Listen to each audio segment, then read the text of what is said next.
Harvest was named by the first settlers who landed there 11 years before the Kale fleet arrived. They named it for what they intended it to become: a farming world, an agricultural settlement, the kind of place that outer system colonies needed to sustain themselves without depending entirely on supply lines from the core systems. The soil was good. The climate was workable. The growing seasons were long, and the settlers were people who knew what they were doing and had come specifically because they knew what they were doing and wanted to build something with it. 11 years. That was how long it took to turn a survey landing site into a functioning colony with 40,000 people and harvest cycles that were feeding not just Harvest itself but 3 neighboring settlements in the outer system cluster. 40,000 people who had names and histories and children in the settlement schools and gardens behind their houses, and 11 years of built life on a world that had been nothing when they arrived.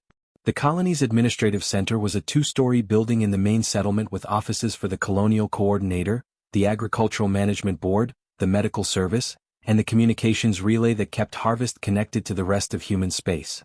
The relay was not a military installation. The medical service was not a military installation. Nothing on Harvest was a military installation because Harvest was a farm. The Kale Dominion had been watching humanity's outer system expansion for 3 years before the fleet went to Harvest. The watching was strategic assessment, the standard process that any established power conducted when a neighboring civilization was expanding into regions that the established power considered relevant to its interests. The Kale had interests in the outer system cluster where Harvest sat. Not active interests. They had no installations there, no operations, no presence of any kind. But the cluster was within what their strategic framework classified as their sphere of influence, and the framework said that other civilizations expanding into the sphere of influence required a response. The Kale High Command debated the form of the response for 8 months. Negotiation was one option. Open a diplomatic channel, establish the claim, produce an agreement that acknowledged the Kale position in the region and set boundaries for human expansion that both sides could work within. The diplomatic division recommended this option. They presented it in 2 separate sessions with supporting analysis.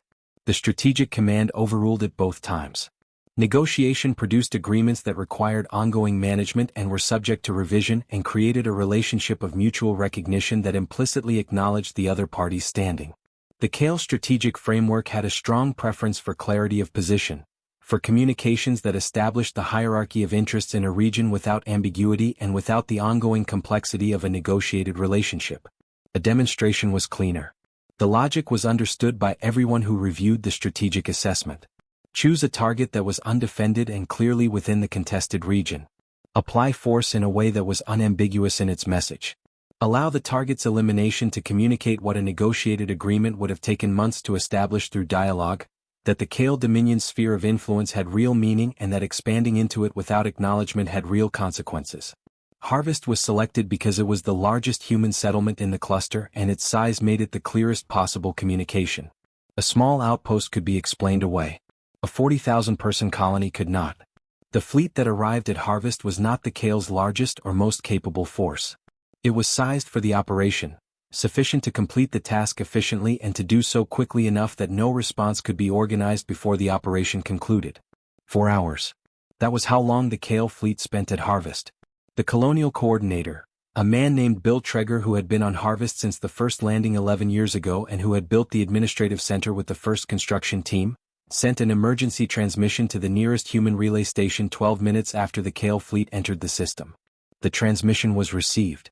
The response it requested could not arrive in 4 hours. Nothing could arrive in 4 hours. When the Kale fleet left Harvest, it left the kind of silence that follows when something that had been full of life and noise and 40,000 people going about their days is no longer any of those things. The agricultural fields that had been feeding 3 neighboring settlements. The settlement schools. The medical service. The 2-story administrative building where Bill Traeger had worked for 11 years. The gardens behind the houses. The Kale High Command received the operation completion report and reviewed it and filed it in the strategic records as a completed demonstration. The assessment written by the senior strategic analyst said the message had been delivered with clarity and that the expected human response was grief followed by a reassessment of their expansion posture in the outer cluster systems. The analyst had done his research on humanity. He had read the available documentation about human psychological responses to loss, about the political dynamics of how human governments responded to external threats, about the history of human decision-making following significant setbacks. He had done thorough research. He had reached the wrong conclusion because the research available to him described what humans felt about their dead in considerable detail and described almost nothing about what humans did about them. Those were different subjects. The difference was about to become very clear. The completion report was filed on a Tuesday. The strategic assessment was distributed to the relevant command staff by end of day Wednesday. By Thursday morning, the Kale High Command had moved on to the next item in their strategic agenda because the harvest operation was concluded and the outer cluster matter was assessed as managed. 40,000 people. The human government received Bill Traeger's emergency transmission and the follow-up data from the relay station and the confirmation reports that came in over the next 48 hours. The people who received those reports and read them and understood what they said were senior officials with significant professional experience and the particular quality of composure that comes from long practice in managing difficult information. The composure held while they read. It held through the initial response process. It held through the first internal meetings where the situation was assessed and the facts were confirmed and the nature of what had happened was established clearly. It held through all of that. But underneath the composure something was happening that the Kale strategic analyst had not modeled because his research had not equipped him to model it. Something that was not grief exactly. Grief was part of it, but grief was not the whole of it and not the most important part of it. The most important part was a question. Not a complicated question. Not a question that required extensive deliberation to formulate. The question was, what are we going to do about this? The answer to that question was going to take 18 months to fully implement. But the answer itself was reached in the first room, in the first meeting, almost immediately. It was reached quietly. Without announcement. Without any communication to the Kale or to the coalition or to anyone outside the room. That quiet was the thing the Kale strategic analyst had not accounted for. He had expected grief. He had expected it to be visible, to be loud, to produce the kind of external expression that he had read about in his research on human responses to loss. What he got was silence. And the silence was not what he thought it was. The first thing the human government did after confirming the harvest reports was call a closed session. Not a public address. Not a press statement. Not the kind of visible official response that external observers expected when something significant happened and governments needed to demonstrate that they were responding. A closed session, attended by the relevant people, conducted without any external communication before or after beyond a brief administrative notice that the session had occurred. The session lasted 6 hours. What was decided in those 6 hours was not made public. The record of the session existed in the government's internal archive and was not distributed beyond the people who needed to act on it. This was unusual enough that the coalition's diplomatic monitoring service noted the absence of a public response in its weekly report and flagged it as something to watch. They watched. Nothing visible happened. The coalition's diplomatic community had a well-developed set of expectations about how governments responded to significant external events. There was a standard arc: public acknowledgement, expression of the scale of the loss, statement of position, communication of intent. The arc served multiple purposes. It informed the public. It communicated to other parties. It established the responding government's position in the record. Every significant government in the coalition followed some version of it because the arc was functional and had been functional for a long time. The human government did not follow the arc. There was acknowledgement. A single public statement, 2 paragraphs, confirmed the loss of the harvest colony and asked for privacy for the families of those who had been lost. That was it. No statement of position. No communication of intent. No language that told anyone watching what was coming next. Then quiet. The Kale Diplomatic Monitoring Service, a smaller and less sophisticated operation than the coalition's but competent within its scope, reviewed the 2-paragraph statement and the silence that followed and produced an assessment that reached the high command within the week. The assessment said the human response indicated a population in grief and a government managing internal pressure. It said the absence of public declarations suggested the human political leadership was managing a situation that was more complicated domestically than it appeared externally. It said the probability of a significant military response was low given the absence of public preparation for such a response. The assessment was filed and accepted and the Kale High Command's attention moved to other matters. Ambassador Dana Briggs was at the coalition station when harvest was confirmed. She had been in the middle of a routine session on trade corridor regulations when the message came through on her secure channel, and she had excused herself from the session with the professional composure of someone who had trained for exactly this kind of moment and gone to her office and closed the door. She was in her office for 2 hours. When she came out she was the same composed and precise person she had been going in, which was a remarkable quality given what she had been reading for 2 hours and which told the people who worked closely with her that the thing underneath the composure was very large and very contained and that she had made a decision about which of those two things was going to be visible. She attended the next 2 scheduled coalition sessions over the following months. Both times the harvest situation came up. Other delegations asked questions, expressed formal condolences, inquired about humanity's position and intended response. Dana answered each time in the same level and measured tone. She said humanity was handling the matter internally. She said humanity would communicate with the coalition when there was something to communicate. She answered follow-up questions with the same answer delivered in the same tone. She went back to her office after each session. The coalition diplomatic community interpreted the silence in the way experienced diplomats interpreted silence, as deliberation. As the careful process of a government working through a complex situation before committing to a public position. As the professional caution of people who understood that public statements created constraints and who were taking the time to decide what constraints they wanted to accept. This interpretation was reasonable. It was based on how every other government in the coalition behaved when managing difficult situations. It was wrong. In human space, the silence was not deliberation.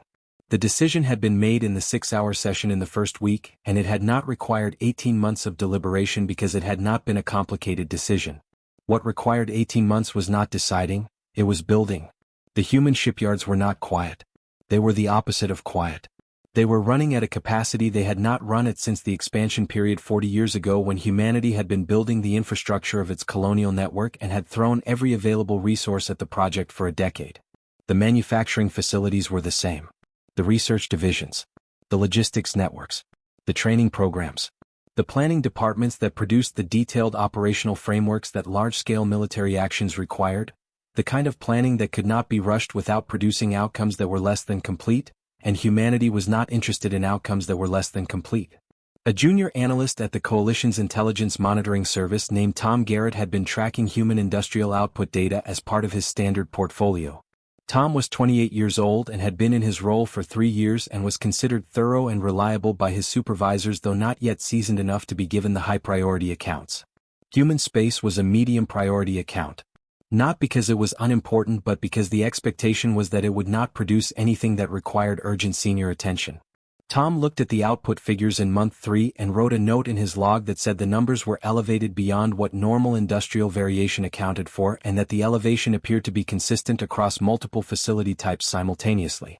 He flagged it for review.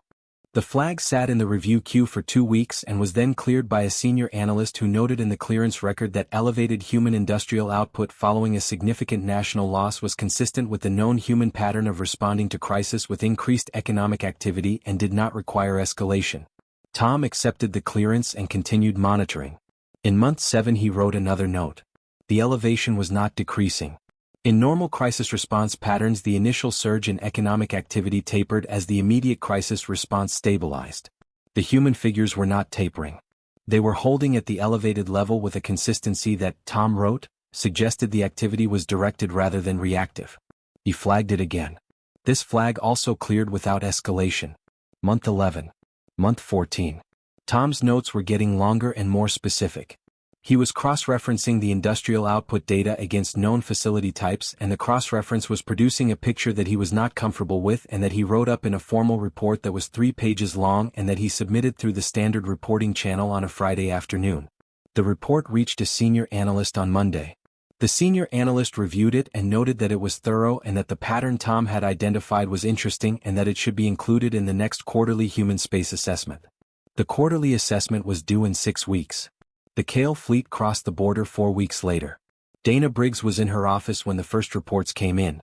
She read them with the same composure she had brought to everything in the 18 months since harvest. Then she opened a communication channel to the Human Government's Coordination Office and said 2 words. It started. The silence was over. What followed the silence was not. The border garrison at Kale Station 7 had been in place for 60 years. It was not the largest installation in the Kale Dominion's military network, but it was substantial. A permanent garrison force, a well-maintained sensor network that covered the approaches to the border corridor, defensive infrastructure that had been upgraded 3 times in 60 years as the technology available to upgrade it improved, and a command staff with the institutional experience of an installation that had been doing the same job for 6 decades and knew it thoroughly. The garrison's primary function was monitoring. The border corridor it covered was a transit zone between human outer systems and Kale territory, and for most of its 60-year history the traffic through that corridor had been commercial. Survey vessels, supply transports, the routine movement of a busy transit lane. The garrison logged it, verified credentials, maintained the record. Occasionally a diplomatic vessel came through. Occasionally there was a border query that required coordination with the central command. Nothing had ever come through the corridor that required the garrison to do anything other than its monitoring function. The garrison commander, a senior officer with 12 years at Station 7, received the first sensor alert at 0340 local time. The alert was an emergence notification from the outer sensor network. Something had come through the jump point at the corridor's edge. Multiple contacts. The automated system had flagged it for review and woken the duty officer, who had confirmed it was not a sensor anomaly and had woken the commander. The commander came to the command room and looked at the display. Multiple contacts. The system was still resolving the full picture. Jump transit produced a brief period of sensor ambiguity while the emergence signature stabilized and the identification protocols ran. The commander had seen this process hundreds of times. It typically resolved within 3 minutes into a clear picture of what had come through and where it was going. 3 minutes passed. The resolution did not produce the clear picture the commander expected. It produced a contact count that he looked at for a moment and then asked the duty officer to confirm, because contact counts that size in this corridor were not part of his operational experience and he wanted confirmation before he started acting on it. The duty officer confirmed. The commander started the alert sequence that station protocol required for a contact event of this scale. Priority transmission to Central Command. Garrison forced to alert status. Defensive systems to active monitoring. The sequence was practiced and his staff ran through it with the efficiency of people who had drilled it regularly even though they had never expected to actually use it. The priority transmission went out at 0347. Central Command received it and began their own response process, reviewing the data package attached to the transmission, attempting to cross-reference the contact signatures against known vessel classifications, preparing a response. They were still preparing the response when the garrison sensor network registered that the human fleet had completed its emergence and was moving into the corridor at a speed that the garrison's tactical system immediately flagged as inconsistent with commercial transit. The garrison commander looked at the speed data. He looked at the contact count. He looked at the tactical system's assessment of the fleet's formation, the specific configuration that vessels took when they were not in transit mode. He sent a second transmission to Central Command. This one was shorter than the first. It said that he believed the situation required immediate senior attention and that he was initiating the garrison's full response protocol. He sent it at 0351. What followed was recorded on the garrison's sensor systems in the automatic way that sensor systems recorded everything, continuously, without selection, without any awareness of the significance of what was being captured. The human fleet was not the largest force in human space. It was not everything that 18 months of full-capacity production had built. It was specifically sized and specifically configured for this specific operation in the way that something is sized and configured when the people who built it have spent 18 months thinking about exactly what it needs to do and have built precisely that. The Kale border garrison encountered it at 0358. The encounter lasted until the garrison's sensor systems stopped transmitting. The time between those 2 points was recorded in the data that eventually reached the Coalition's intelligence monitoring service through the fragments of information that came out of the border corridor over the following days. Tom Garrett was the analyst who received the data package and processed it and who sat with the timestamp information for a long time before he wrote anything in his report. He checked the timestamps 3 times. Not because he thought the data was corrupted. Because the interval they recorded was short enough that his first instinct was that something must be wrong with the data, and checking it 3 times was how he established that nothing was wrong with the data and that the interval was what it was. He wrote the interval down in his report and stared at it for a while. He had been tracking human industrial output data for over a year. He had written reports that hadn't reached the right people in time. He had flagged patterns that had been cleared without escalation. He had been watching the picture build for 12 months and he had known what the picture meant for at least 6 of those months, and he had not been able to get that knowledge to anyone who could act on it before the action became irrelevant. He was 28 years old and he was sitting with data that was going to change how every intelligence service in the Coalition conducted its business, and he wrote his report with the careful and complete accuracy of someone who understood that accuracy was the only thing he could offer that the situation actually needed from him now. The Kale Central Command had received the garrison commander's second transmission at 0353. They had begun formulating their response. Senior staff had been woken. The command hierarchy was activating in the way that command hierarchies activated when something unexpected arrived in the middle of the night. At 0402 they received the final transmission from Station 7. The transmission was automated, the garrison system sending its last sensor data packet in the standard format before the transmitting systems went offline. It was not a message from the garrison commander. It was not a distress call. It was just the last thing the sensor network had to send before there was no longer a sensor network. Central Command received it and attempted to send a follow-up communication to Station 7. The follow-up communication was not answered. They sent another. Not answered. They sent a query to the secondary communication relay that the garrison used as a backup channel. Not answered. The communications division sent a formal status request through the emergency channel that was reserved for exactly this kind of situation. The channel that was supposed to always have someone monitoring it, that was supposed to produce a response within 2 minutes regardless of circumstances. Nothing came back. The Kale High Command was fully assembled in the central command room by 0430. They were looking at a display that showed Station 7 as an offline node in the border corridor network. A gray marker where there had been an active installation for 60 years. Around the gray marker the sensor data that was still functioning at the outer edges of the corridor was showing the human fleet's position and heading. The fleet was continuing into Kale territory. Not pausing. Not holding position. Not transmitting any communication on any channel that the Kale monitoring system was picking up.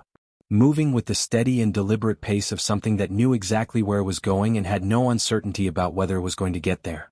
The senior strategic commander, the same officer who had approved the harvest operation 18 months ago and written the assessment that the human response would be grief followed by withdrawal, stood at the display and looked at the gray marker where Station 7 used to be and looked at the fleet moving through the corridor behind it.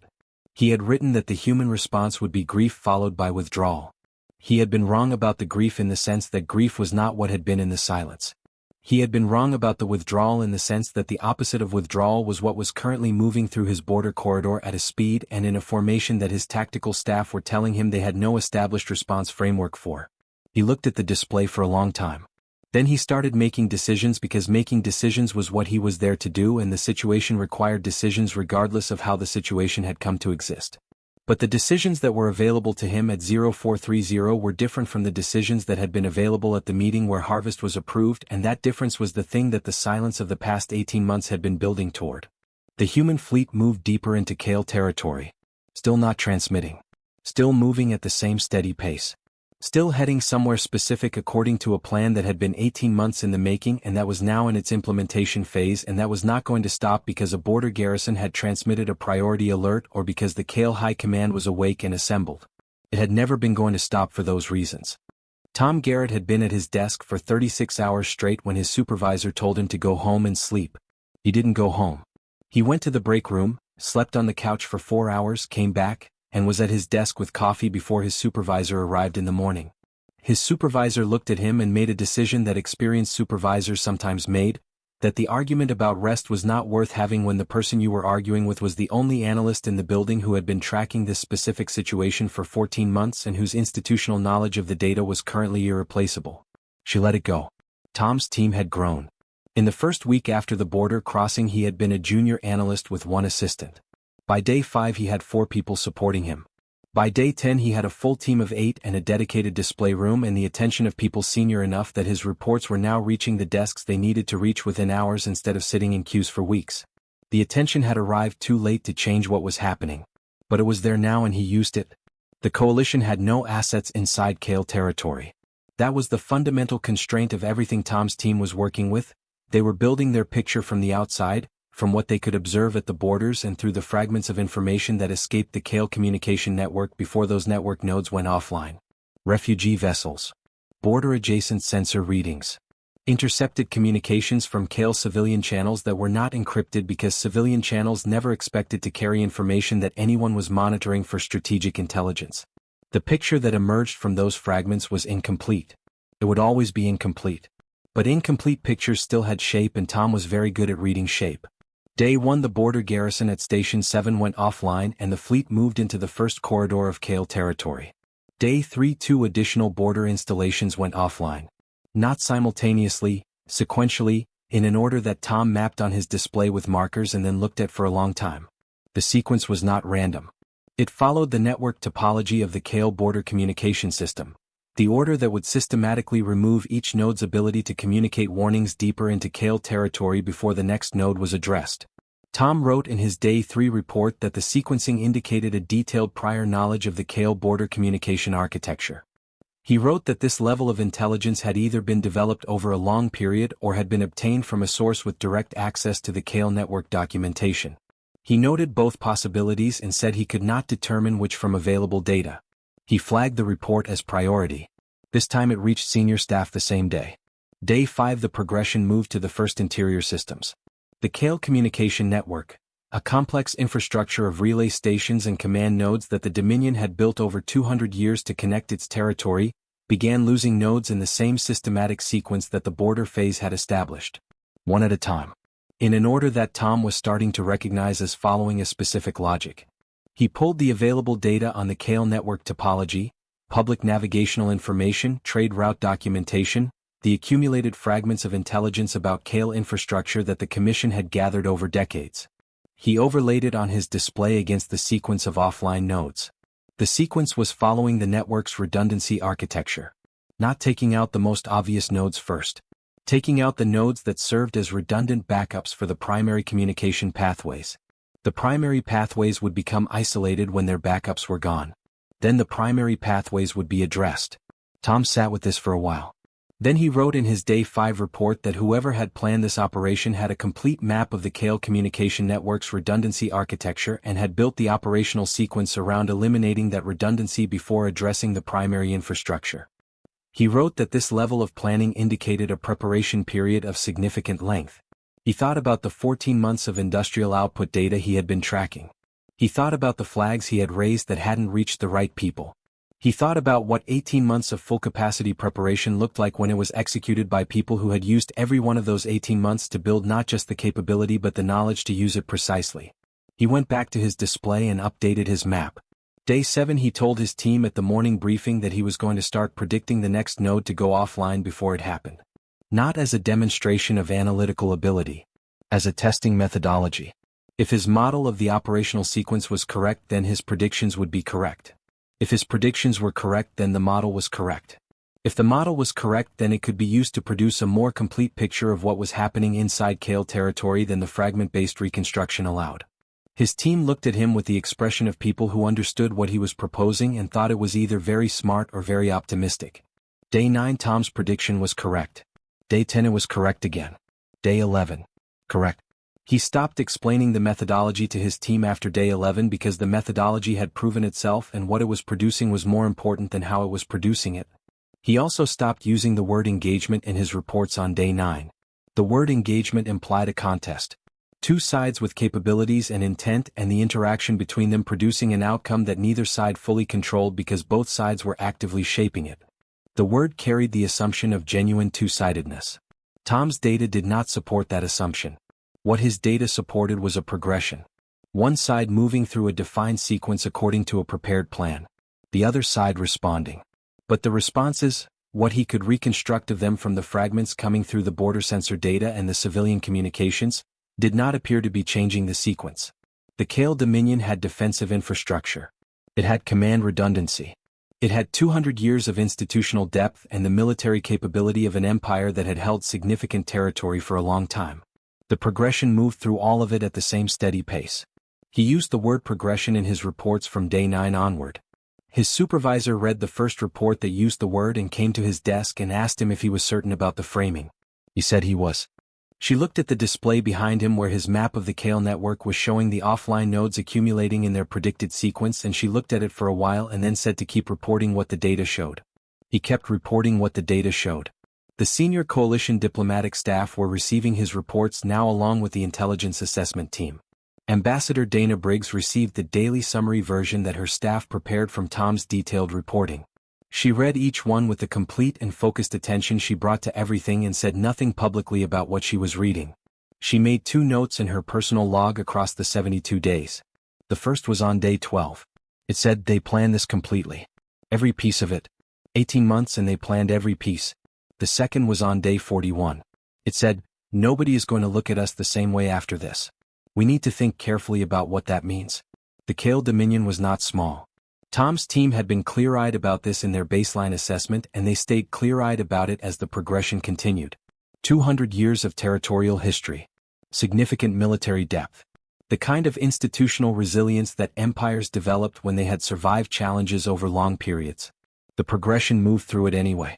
Not fast in the sense of reckless speed. Fast in the sense of consistent pace maintained without interruption. Every day Tom updated his map. Every day the sequence continued. The offline nodes accumulated on the display in the patient progression of a plan being executed by people who had prepared long enough that execution was not improvisation but implementation. Day 50 his senior director came to the display room and stood next to Tom and looked at the map for a long time without saying anything. Then she asked how much further the sequence had to run. Tom showed her the projection on the display. Based on the rate and the network topology and the pattern he had been tracking for 7 weeks. She looked at the projection. She said, "We are going to need to think very carefully about what kind of relationship we want to have with humanity after this is over." Tom said he thought Ambassador Briggs was probably already thinking about that. His director said she hoped so. On day 72, the last node in the Kale communication network that Tom's model projected as an operational target went offline. Tom looked at the display. The Kale network was silent. Not partially silent. Not reduced to a skeleton of its former capacity. Silent in the way of a communication infrastructure that no longer had the components necessary to function. He sat with the display for a long time. Then he wrote his Day 72 report. It was the most read document in the Coalition intelligence community for the next 6 months. He wrote it with the same careful accuracy he had brought to every report for 72 days. The last line said, "The progression is complete." He filed it. Then he went home for the first time in over 2 weeks and slept for 14 hours. The withdrawal began on day 73. It was as organized as everything that had preceded it. The human fleet did not linger. It did not hold positions or extend its presence in Kale space beyond what the withdrawal itself required. It moved back toward the border corridor in the same deliberate and sequenced way it had moved in, methodically, completely, leaving nothing behind that indicated anything other than a force that had completed a defined objective and was returning to where it came from. Tom Garrett tracked the withdrawal from his display room the way he had tracked the 72 days, with the same careful attention and the same commitment to recording what the data actually showed rather than what anyone wanted it to show. The withdrawal data was cleaner than the progression data had been. The human fleet was now on the Coalition-accessible side of the information landscape, and the sensor readings were direct rather than reconstructed from fragments. He wrote a brief report on day 74 that said the withdrawal appeared to be complete in its intent and consistent in its pace. He noted that the formation and movement patterns were identical to a standard return transit and showed no indicators of intent to halt or reverse. He filed the report and looked at his display for a while. Then he started writing a different document, not an official report, not anything that was going to go through the standard distribution channel. A personal analysis that he had been building in his head for 72 days and that needed to exist somewhere in written form because he was the person who had watched all of it most closely and the observations he had accumulated deserved to be organized. He wrote for 3 hours. Then he saved the document, closed it, and put it in a folder he labeled, Context. He would come back to it later when the immediate work was done. Ambassador Dana Briggs filed the session request at 0900 on the morning after the withdrawal was confirmed complete. The approval came back at 0940. 40 minutes. She had expected it to be fast. The Coalition Council had been watching 72 days of progression data and 2 weeks of withdrawal data, and every member had questions that they wanted answered, and a formal session with the human ambassador was the correct channel for those questions. She prepared for the session the way she prepared for everything. Thoroughly, without rushing, focusing on what she actually intended to say rather than on what she anticipated being asked. She had learned over a career in diplomatic work that preparing for anticipated questions was a form of defensive posture, and that defensive posture communicated things you did not always intend to communicate. She was going to say what she came to say and answer what was asked directly and not be defensive about any of it. The council chamber was full. Not the routine full of a scheduled session with the standard attendance. The kind of full where people who did not normally attend general sessions had found reasons to be present. Where the outer gallery that was technically available to senior staff observers was occupied in a way it was not usually occupied. Where the quality of attention in the room before the session even opened had a different density than normal. Dana walked to the floor position and set her notes on the surface in front of her. She did not look at the notes. She had written them to organize her thinking, and she had organized her thinking, and the notes had served their purpose, and she did not need them now. She looked at the council. She said she was going to make 3 points and she would be brief. The first point was about Harvest and about what the 72 days had and had not been. Harvest had been 40,000 civilians. People who had not been combatants, had not been associated with any military function, had not been anything other than farmers and teachers and administrators and parents living on a settlement that had been 11 years in the building.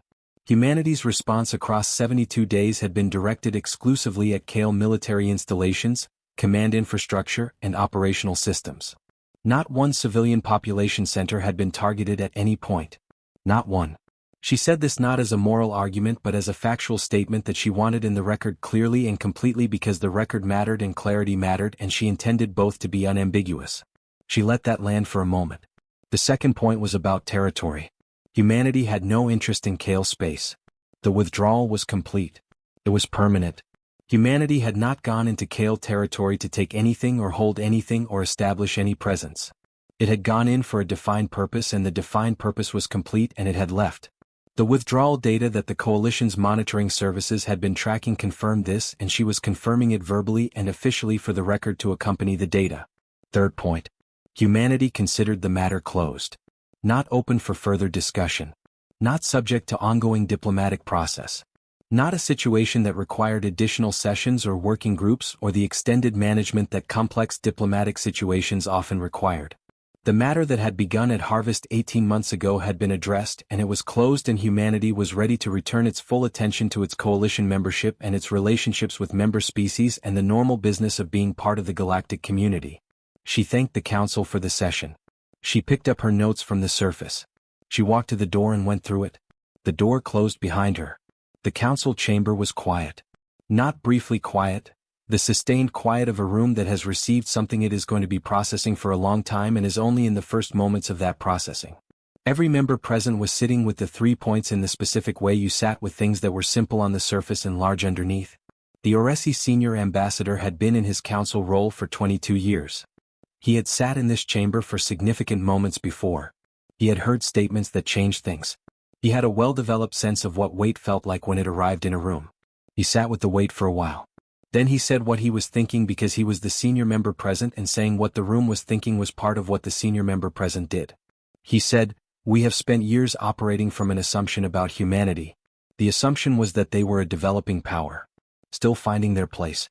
Still growing into what they were going to become. We managed our relationship with them from that assumption. We categorized them from that assumption. We answered their requests and processed their applications and conducted our diplomacy with them from that assumption." He paused. He said, the assumption was wrong. Not partially wrong. Not wrong in one specific area. Wrong as a framework. What we have watched over the past 72 days is not what a developing power looks like. It is not what a species still finding its place looks like. He looked at the door Dana had walked through. He said, the question in front of us now is not how we update the assumption. It is what the correct framework actually is and how we build a relationship with humanity that is based on that framework rather than the one we have been using. The room was quiet again. Tom Garrett's supervisor was in the observer gallery. She had been there for the session and she had heard the 3 points and she was writing in her notepad, not the official session notes, those were being handled by the designated recorder. Her own notes. The kind she wrote when she was working through something. She wrote, 40,000 civilians. 72 days. Military infrastructure only. Withdrawal complete. Matter closed. She looked at what she had written. She wrote underneath it, they planned all of this. 18 months. Every detail. And the entire time the silence was the sound of it being built. She thought about the reports Tom had flagged that hadn't reached the right people. About the output data that had been telling the story for a year to anyone reading it carefully enough. About the 6-hour closed session that had happened in the first week after Harvest and that had produced no public statement and that had apparently produced everything else. She closed her notepad. Dana Briggs was in her office by the time the session formally concluded. She had her coffee and her notes from the session preparation and the particular quality of stillness that came after something significant had been done and was now fully in the past rather than the future. Her assistant knocked and came in and asked if there was anything she needed. She said no. She said she was going to need about 20 minutes and then she had calls to return and work to get back to. The assistant nodded and left. Dana sat at her desk and looked out the viewport at the station's approach corridor where the standard traffic of a functioning coalition installation was moving in its normal patterns. Supply vessels. Diplomatic transports. The routine and ongoing business of a community of civilizations maintaining itself. She thought about the second note she had written in her personal log. Day 41. We need to think carefully about what that means.